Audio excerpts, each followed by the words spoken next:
ಎಲ್ಲರಿಗೂ ನಮಸ್ಕಾರ. ಅಚೀವರ್ ಸಂಸ್ಥೆಯ ವಿಶೇಷ ಸಂಚಿಕೆಗೆ ಸ್ವಾಗತ. ಸ್ನೇಹಿತರೆ, combined higher secondary level CHSL exam notification ಆಗಿದೆ. ಸೊ 3131 ಪೋಸ್ಟ್ ಅಂದ್ರೆ ಟೆಂಟೇಟಿವ್ ಆಗಿ ಕೊಟ್ಟಿರ್ತಾರೆ. ಹೋಗ್ತಾ ಹೋಗ್ತಾ ಇದು ಜಾಸ್ತಿ ಕೂಡ ಆಗುತ್ತೆ ವೇಕೆನ್ಸೀಸು.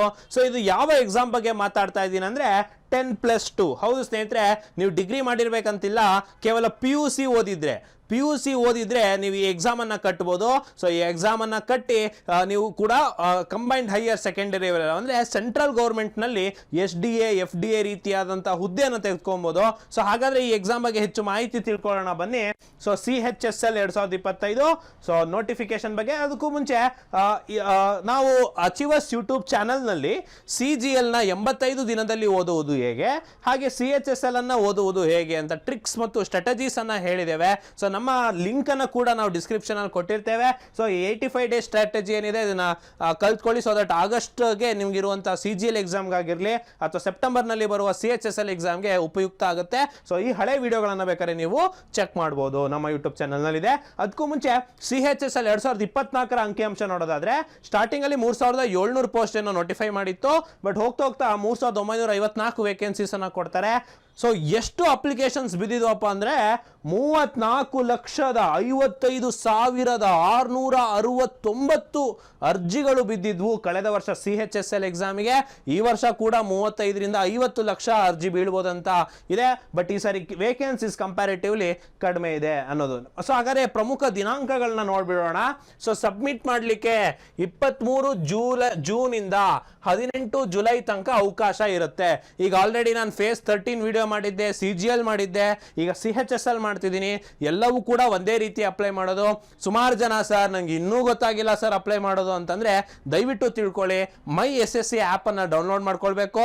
ಹಾಗೇನೆ ಆಧಾರ್ ವೆರಿಫಿಕೇಶನ್ ಆಪ್ ಅನ್ನು ಕೂಡ ನೀವು ಡೌನ್ಲೋಡ್ ಮಾಡ್ಕೋಬೇಕು. ಐಫೋನ್ ನಲ್ಲಿ ಬರಲ್ಲ, ಆಂಡ್ರಾಯ್ಡ್ ಫೋನ್ ಅಲ್ಲೇ ಅಪ್ಲೈ ಮಾಡಬೇಕು. ಸೊ ಮೈ SSC ಆಪ್ ಅಂತ ಏನು ಆಪ್ ಡೌನ್ಲೋಡ್ ಮಾಡ್ಕೊಂಡು ನಿಮ್ಮ ಲಾಗಿನ್ ಪ್ರೊಫೈಲ್ ಅನ್ನ ಕ್ರಿಯೇಟ್ ಮಾಡ್ಕೊಬೇಕು. ನಿಮ್ದು ಇಲ್ಲ ಅಂತ ಹೇಳಿದ್ರೆ ಪ್ರೊಫೈಲ್ ಕ್ರಿಯೇಟ್ ಮಾಡ್ತಾ ನಿಮ್ಮ ಆಧಾರ್ ವೆರಿಫಿಕೇಶನ್ ಮಾಡ್ಕೊಳ್ಳುತ್ತೆ. ಹಾಗೆ ನಿಮ್ಮ SSLC marks card, caste certificate ಇದ್ರೆ ಕ್ಯಾಸ್ಟ್ ಸರ್ಟಿಫಿಕೇಟ್ ಅದರಲ್ಲೂ ಕೂಡ ನೀವು ಗಮನಿಸಬೇಕು. ಇದು ಸೆಂಟ್ರಲ್ ಗೌರ್ಮೆಂಟ್ ಆಗಿರೋದ್ರಿಂದ ಇಂಗ್ಲಿಷ್ ಭಾಷೆಯಲ್ಲಿ ಇರಬೇಕು. ಹಾಗೆ ಸೆಂಟ್ರಲ್ ಗೌರ್ಮೆಂಟ್ ನಲ್ಲಿ ಬರುವ OBC ಲಿಸ್ಟ್ಗೆ ಸೇರುವಂತಹ ಜಾತಿ ಪ್ರಮಾಣ ಪತ್ರ ಇದ್ರೆ ಅದನ್ನ ಸೇರಿಸಬೇಕು. SC ST ಸರ್ಟಿಫಿಕೇಟ್ ನೇರ ನಡೆಯುತ್ತೆ, ತೊಂದರೆ ಇಲ್ಲ. ತಹಸೀಲ್ದಾರ್ ಅಥವಾ ಡಿಸ್ಟ್ರಿಕ್ಟ್ ಮ್ಯಾಜಿಸ್ಟ್ರೇಟ್ ಗಿಂತ ಹೆಚ್ಚು ಗ್ರೇಡ್ ನಲ್ಲಿರುವಂತಹ ಅಧಿಕಾರಿ ಅದನ್ನ ದೃಢೀಕರಿಸಿರ್ಬೇಕು. ಸೊ ಸಾಮಾನ್ಯವಾಗಿ ನಿಮಗೆ ಗೊತ್ತಿರುತ್ತೆ ಕ್ಯಾಸ್ಟ್ ಸರ್ಟಿಫಿಕೇಟ್. ಸುಮಾರು ಜನ ಕೆಲವೊಂದು ಲಿಂಗಾಯತ್ ಕಮ್ಯುನಿಟಿಗೆ ಬರ್ತಾರೆ, ಅದು ಸ್ಟೇಟ್ ಅಲ್ಲಿ ಮಾತ್ರ OBC, ಸೆಂಟ್ರಲ್ ನಲ್ಲಿ ಬರೋದಿಲ್ಲ. ಸೊ ಆ ರೀತಿ ಅದನ್ನ ನೀವು ಗಮನಿಸಿಕೊಂಡು ಕ್ಯಾಸ್ಟ್ ಸರ್ಟಿಫಿಕೇಟ್ ಅನ್ನು ಅಪ್ಲೋಡ್ ಮಾಡಬೇಕು. ಹಾಗೆ ನಿಮ್ಮ PUC ಡಿಗ್ರಿ ಏನಾದ್ರು ಇದ್ರೆ ಅದನ್ನ ಕೇಳಿದ್ರೆ ಅದನ್ನ ಅಪ್ಲೋಡ್ ಮಾಡಬೇಕು. ಸೊ ಒನ್ಸ್ ನೀವು ಪ್ರೊಫೈಲ್ ನ ಕ್ರಿಯೇಟ್ ಮಾಡ್ಕೊಂಡ್ಮೇಲೆ ಮೈ ಡ್ಯಾಶ್ ಬೋರ್ಡ್ ಅಂತ ಇರುತ್ತೆ, ಅಲ್ಲಿಗೆ ಹೋಗಿ ಅಪ್ಲೈ ಅಂತ ಕೊಟ್ಟ ತಕ್ಷಣ ಅಪ್ಲೈ ಆಗುತ್ತೆ. ಜಸ್ಟ್ ಒಂದಿಷ್ಟು ಇನ್ಫಾರ್ಮೇಶನ್ ಕೇಳುತ್ತೆ, ಹಾಗೆ ನಿಮ್ಮ ಎಕ್ಸಾಮ್ ಸೆಂಟರ್ ಕೇಳುತ್ತೆ, ಫೋಟೋ ತಕೊಳ್ಳುತ್ತೆ, ಸೈನ್ ಅಪ್ಲೋಡ್ ಮಾಡ್ಲಿಕ್ಕೆ ಕೇಳುತ್ತೆ.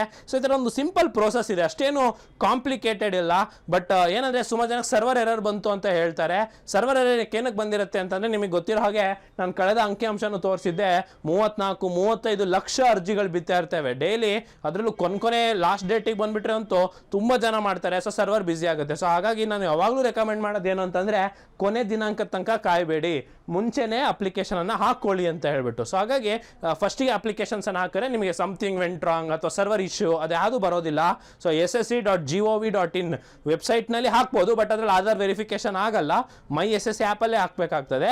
ಸೊ ಮೊಬೈಲ್ ನಲ್ಲೇ ಡೌನ್ಲೋಡ್ ಮಾಡ್ಕೊಳ್ಳಿ ಮೈ SSC ಆಪ್, ಅದರಿಂದ ಇದನ್ನ ಅಪ್ಲಿಕೇಶನ್ ಅನ್ನ ಹಾಕಿ. ಸೊ ಲಾಸ್ಟ್ ಡೇಟ್ ನಿಮಗೆ ಕರೆಕ್ಟ್ ಆಗಿ ನೆನ್ಪಿಟ್ಕೊಳ್ಳಿ, 18 ಜುಲೈ ಒಳಗಡೆ ನೀವು ಅಪ್ಲೈ ಮಾಡಬೇಕು. ಸೊ ಅಗೇನ್ ಫೀಸು ಹೆಣ್ಮಕ್ಳಿಗಿಲ್ಲ, SC ST ಗಿಲ್ಲ, ಫೀಸು ಎಲ್ಲ ಫ್ರೀ. ಬಟ್ ಜನರಲ್ ಅವರಿಗೆ, EWS ಅವರಿಗೆ, OBC ಅವರಿಗೆ 100 ರೂಪಾಯಿ ಫೀಸ್ ಇರುತ್ತೆ. ಆ 100 ರೂಪಾಯಿನ 19 ಜುಲೈ ಒಳಗಡೆ ಕಟ್ಟಬೇಕಾಗತ್ತೆ. ಇನ್ನು ಕರೆಕ್ಷನ್ ವಿಂಡೋ ಕೂಡ ಬಿಡ್ತಾನೆ 23 ಜುಲೈಯಿಂದ 24 ಜುಲೈ ತನಕ, ಅದನ್ನು ನೀವು ಗಮನಿಸಬೇಕು. ಇನ್ನು ಎಕ್ಸಾಮ್ ಯಾವಾಗಪ್ಪ ಅಂತಂದ್ರೆ 8 ಸೆಪ್ಟೆಂಬರ್ ಇಂದ 18 ಸೆಪ್ಟೆಂಬರ್ ತನಕ 10 ದಿನಗಳ ಕಾಲಾವಕಾಶ ಕೊಟ್ಟೇನೆ. ಅದ್ರಲ್ಲಿ ಯಾವಾಗಾದ್ರೂ ನಿಮಗೆ ಬರ್ಬೋದು.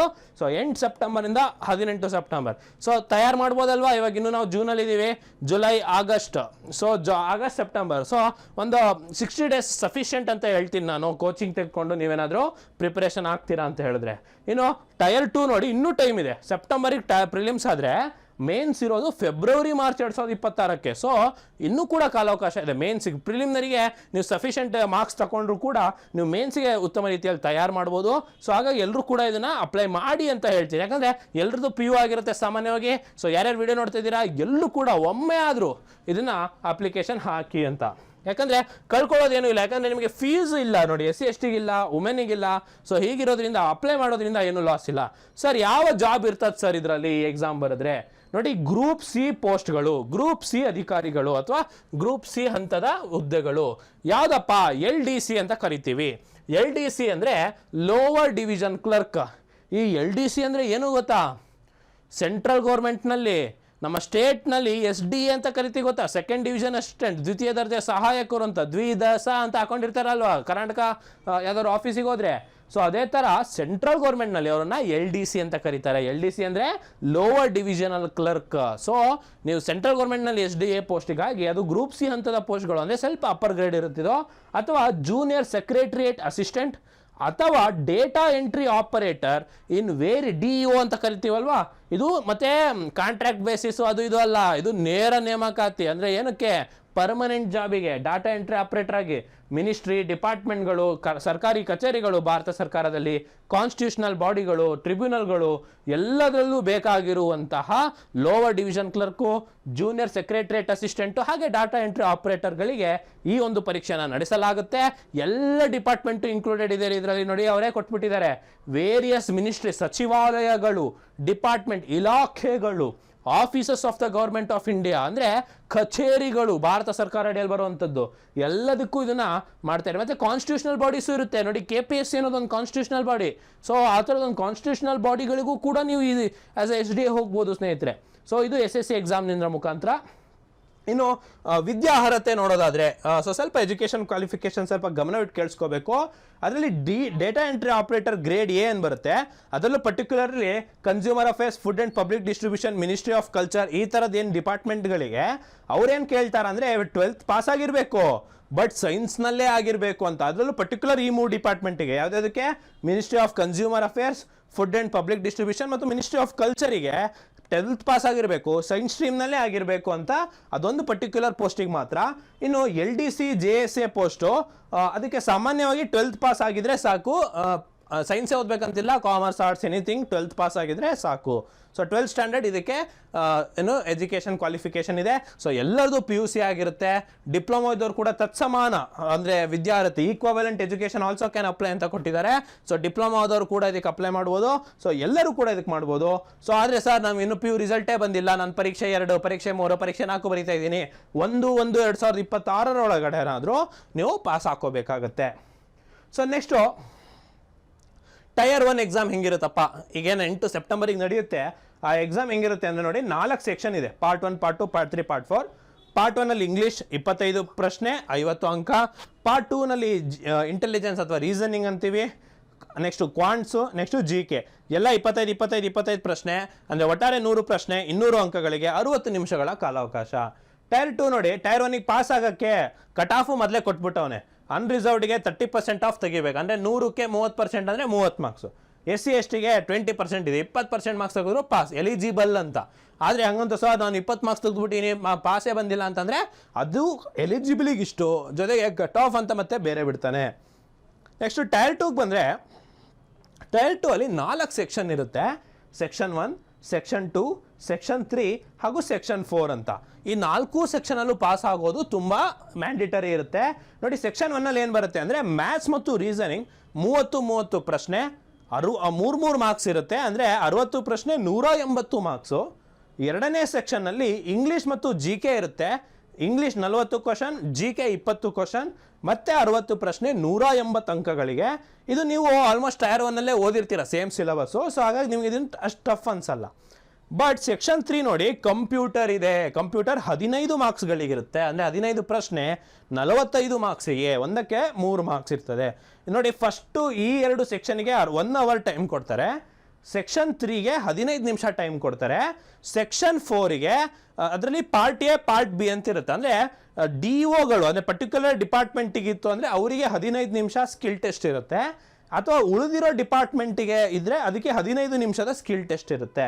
ಸೊ ಈ ಥರ ಸ್ಕಿಲ್ ಟೆಸ್ಟ್ ಅಥವಾ ಟೈಪಿಂಗ್ ಟೆಸ್ಟ್ ಇರುತ್ತೆ.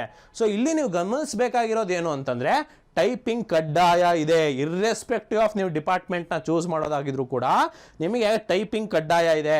ಸೊ ಯಾಕಂದರೆ ನೀವು ಲೋವರ್ ಡಿವಿಷನ್ ಕ್ಲರ್ಕ್ ಮತ್ತು ಜೂನಿಯರ್ ಸೆಕ್ರೆಟರಿಯೇಟ್ ಅಸಿಸ್ಟೆಂಟ್ ಜಾಬ್ಗಳಿಗೆ ಹೋಗೋದ್ರಿಂದ ಟೈಪಿಂಗ್ ಕಡ್ಡಾಯವಾಗಿದೆ. ಸೊ ಇನ್ನು ನೋಡಿ ಮೇನ್ಸ್ ಇರೋವಂಥದ್ದು ಯಾವಾಗ ನಿಮಗೆ ಏನು ಫೆಬ್ರವರಿ ಮಾರ್ಚ್ 2026ಕ್ಕೆ. ಸೊ ಹಾಗಾಗಿ ಸಮಯಾವಕಾಶ ಇದೆ ಆಯಿತಾ. ನಿಮ್ಗೆ ಆರಾಮ್ಸೆ 9 to 10 ಮಂತ್ಸ್ ಸಿಗುತ್ತೆ ನಿಮಗೆ ಏನಕ್ಕೆ ಟೈಪಿಂಗನ್ನು ಕಲಿಯೋಕ್ಕೆ. ಸೊ ಅಷ್ಟರಲ್ಲಿ ಕಲಿಬೋದು, ಬಟ್ ನೀವು ಎಕ್ಸಾಮ್ನ ಫೋಕಸ್ ಮಾಡಿಕೊಂಡು ಟೈಪಿಂಗನ್ನು ಕಲ್ತ್ಕೊಂಡು ಕೂಡ ಇದನ್ನು ಅಟೆಂಡ್ ಮಾಡ್ಬೋದು. ಇನ್ನು ಪಾರ್ಟ್ ಸಿ ಕೂಡ ಇದೆ, ಪಾರ್ಟ್ ABC. ಅಂದರೆ ಪಾರ್ಟ್ ಎ DOಗಳು, ಪಾರ್ಟ್ ಬಿ DOಗಳು ಬೇರೆ ಬೇರೆ ಇಲಾಖೆಗೆ, ಪಾರ್ಟ್ ಸಿ LDC ಅವ್ರಿಗೆ ನೋಡಿ 10 ನಿಮಿಷ ಟೈಪಿಂಗ್ ಟೆಸ್ಟು.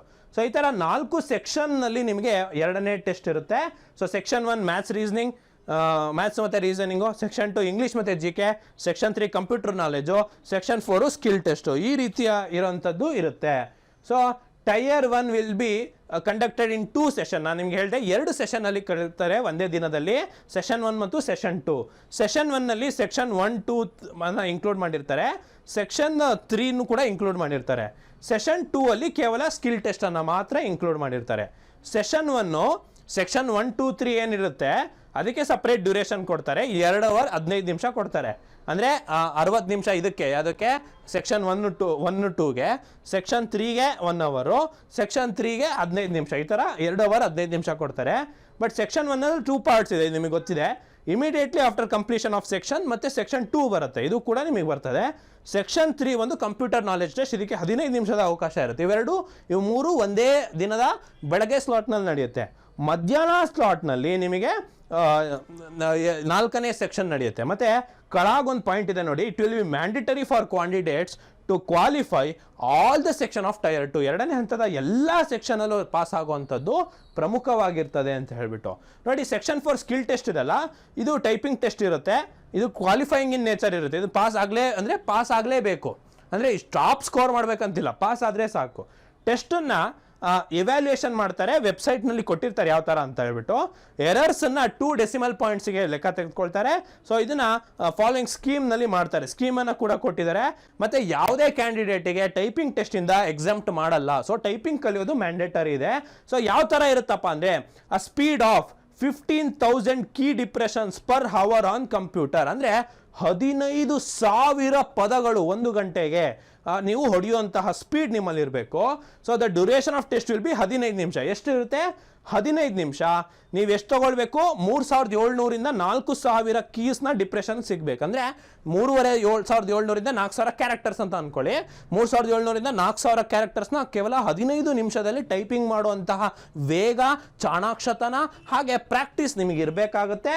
ಸೊ ಇದು ಯಾವುದಕ್ಕೆ? DOಗಳಿಗೆ. ಇನ್ನು ಅದೇ ಥರ ಕೆಲವೊಂದು ಕಡಿಮೆ ಪೋಸ್ಟ್ಗಳಿಗೆ 15 ನಿಮಿಷದಲ್ಲಿ 2,000 2,200 ಕೀ ಡಿಪ್ರೆಷನ್ ಇರುತ್ತೆ. ಸೊ ಎರಡನ್ನೂ ಕೂಡ ನೀವು ಪ್ರಾಕ್ಟೀಸ್ ಮಾಡ್ಕೊಬೋದು. ನಿಮಗೆ ಟೈಪಿಂಗ್ ಟೆಸ್ಟ್ ಅಂತ ನೀವು ಗೂಗಲ್ ಮಾಡಿದರೆ ನಿಮಗೆ ಒಂದು ಸುಮಾರು ವೆಬ್ಸೈಟ್ ಬರುತ್ತೆ, ಅಲ್ಲಿ ಬೇಕಾದ್ರೆ ಅದು ಸ್ಪೀಡನ್ನು ಕೂಡ ತೋರಿಸುತ್ತೆ. ನೀವು ಎಷ್ಟು ಪದ ಹೊಡಿತಿದ್ದೀರಾ ನಿಮಿಷಕ್ಕೆ, 15 ನಿಮಿಷಕ್ಕೆ ಎಷ್ಟು ಹೊಡಿತೀರಾ ಅನ್ನೋದು ಕೂಡ ತೋರಿಸ್ತದೆ. ಸೊ ಅದನ್ನು ನೀವು ನೋಡ್ಬೋದು. ಅಂದರೆ ನೀವು ಇದರಲ್ಲಿ ಎರರ್ ಏನಾದರೂ ಮಾಡಿದ್ರೆ ಸ್ಪೆಲ್ಲಿಂಗ್ನಲ್ಲಿ ಅದನ್ನೆಲ್ಲ ಮೈನಸ್ ಮಾಡ್ತಾರೆ ಪಾಯಿಂಟ್ಸು. ಸೊ ಆ ರೀತಿ ಇರುತ್ತೆ. ಪಾರ್ಟ್ ಸಿ LDC ಅವರಿಗೆ ಹೆಂಗಿರ್ತದೆ ಅಂತಂದರೆ ಇಂಗ್ಲೀಷ್ನಲ್ಲಿ ಇರುತ್ತೆ. ಸೊ ಅಥವಾ ಹಿಂದಿ ಮೀಡಿಯಂ ಕೂಡ ಮಾಡ್ಬೋದು. ಇವರಿಗೆ 30 WPM ಇರುತ್ತೆ. WPM ಅಂದರೆ ವರ್ಡ್ಸ್ ಪರ್ ಮಿನಿಟ್, ಅಥವಾ 10,500 ಕೀ ಡಿಪ್ರೆಷನ್ ಪರ್ ಹವರ್, ಅಥವಾ 9,000 ಕೀ ಡಿಪ್ರೆಷನ್ ಪರ್ ಹವರ್, ಆ ಥರ ಇರ್ತದೆ. ಸೊ ಇದನ್ನು ನೀವು ಗಮನಿಸಬೇಕು. ಸೊ ಅದರ ಎಲಿಜಿಬಿಲಿಟಿ ಬಗ್ಗೆ ಕೊಟ್ಟಿದ್ದೀನಿ. ಸೊ ಸ್ನೇಹಿತರೆ, ಇದಾಗಿತ್ತು CHSL ಅಧಿಸೂಚನೆ ಬಗ್ಗೆ. ಸೊ ಸುಮಾರು ಮಾಹಿತಿ ಕೊಟ್ಟಿದ್ದೀನಿ. ಟೈರ್ 1ನಲ್ಲಿ ಏನಿರುತ್ತೆ, ಟೈರ್ 2ನಲ್ಲಿ ಏನಿರುತ್ತೆ, ಟೈಪಿಂಗ್ ಬಗ್ಗೆ ಸ್ಪೆಸಿಫಿಕ್ ಆಗಿ ಹೇಳಿದ್ದೀನಿ. ಸೊ ಅದನ್ನು ಇನ್ನೊಂದ್ಸತಿ ನೋಡ್ಕೊಳ್ಳಿ, ಅದರ ಅಧಿಕೃತ ಅಧಿಸೂಚನೆಯನ್ನು ಒಂದ್ಸತಿ ಓದಿ. ಹಾಗೆಯೇ ಎಲ್ಲರೂ ಕೂಡ ಅಪ್ಲೈ ಮಾಡಿ. ನಾನು ಹೇಳೋದು ಎಕ್ಸಾಮ್ ಮಾಡಿ, ಎಕ್ಸಾಮ್ ಬರೆದಷ್ಟು ನಿಮಗೆ ಪ್ರಾಕ್ಟೀಸ್ ಆಗ್ತದೆ. ಸೊ ಅದಕ್ಕಾಗಿ ಕೋಚಿಂಗ್ ಏನಾದರೂ ಬೇಕಿದ್ರೆ ನಮ್ಮಲ್ಲಿ ಮಾರ್ನಿಂಗ್ ಬ್ಯಾಚಸ್ ಮತ್ತು ಈವ್ನಿಂಗ್ ಬ್ಯಾಚಸ್ ಎರಡೂ ಕೂಡ ಅವೈಲೇಬಲ್ ಇದೆ. ಸರ್ ನಾನು ಕಾಲೇಜಿಗೆ ಹೋಗ್ತಾ ಇದ್ದೀನಿ, ಈವ್ನಿಂಗ್ ಬ್ಯಾಚಿಗೆ ಬನ್ನಿ ಸರ್, ಅಥವಾ ನಾನು ರೆಗ್ಯುಲರಾಗಿ ಓದ್ತೀನಿ ಮಾರ್ನಿಂಗ್ ಬ್ಯಾಚಿಗೆ ಬನ್ನಿ. ಸೊ ಎರಡೂ ಕೂಡ ಅವೈಲೇಬಲ್ ಇದೆ. ಸೊ ಹೆಚ್ಚಿನ ಮಾಹಿತಿಗಾಗಿ ಸ್ಕ್ರೀನ್ ಮೇಲೆ ಕಾಣ್ತಿರೋಂಥ ನಂಬರ್ಗೆ ನೀವು ಸಂಪರ್ಕಿಸಬಹುದು, ಅಥವಾ ರಾಘವೇಂದ್ರ ಮಠದ ರಸ್ತೆ, ತಿಲಕ್ ನಗರ್ ಮೊದಲನೇ ಕ್ರಾಸ್ನಲ್ಲಿ ಸತತ 10 ವರ್ಷದಿಂದ ಉತ್ತಮ ಫಲಿತಾಂಶ ದಾಖಲಿಸಿಕೊಂಡು ಬರ್ತಿರುವಂಥ ಅಚೀವರ್ಸ್ ಕೋಚಿಂಗ್ ಸೆಂಟರ್ಗೆ ಖುದ್ದಾಗಿ ಭೇಟಿ ನೀಡಬಹುದು. ಫ್ರೀ ಕೆರಿಯರ್ ಕೌನ್ಸಿಲಿಂಗ್ ಇರುತ್ತೆ, ಡೆಮೋ ಕ್ಲಾಸಸ್ ಕೂಡ ಕೊಡ್ತೀವಿ. ಸೊ ಎಲ್ಲದನ್ನ ನೋಡಿ ನೀವು ಜಾಯ್ನ್ ಆಗ್ಬೋದು ಅಂತ ಹೇಳ್ತಾ ಸೊ ಈ ವಿಡಿಯೋನ ಎಂಡ್ ಮಾಡ್ತೀನಿ. ಸೊ ಮುಂದಿನ ವಿಡಿಯೋದಲ್ಲಿ ಸಿಗ್ತೀನಿ. ನಿಮಗೆ ಸಹ ಸ್ಟ್ರಾಟಜಿ ವಿಡಿಯೋ ಬೇಕು ಅಥವಾ ಬೇರೆ ಏನಾದರೂ ವಿಡಿಯೋ ಬೇಕಿದ್ರು ಅದನ್ನು ಕಮೆಂಟ್ ಸೆಕ್ಷನಲ್ಲಿ ತಿಳಿಸಿ ಅಂತ ನೆಕ್ಸ್ಟ್ ವಿಡಿಯೋದಲ್ಲಿ ಸಿಗ್ತೀನಿ. ಧನ್ಯವಾದಗಳು.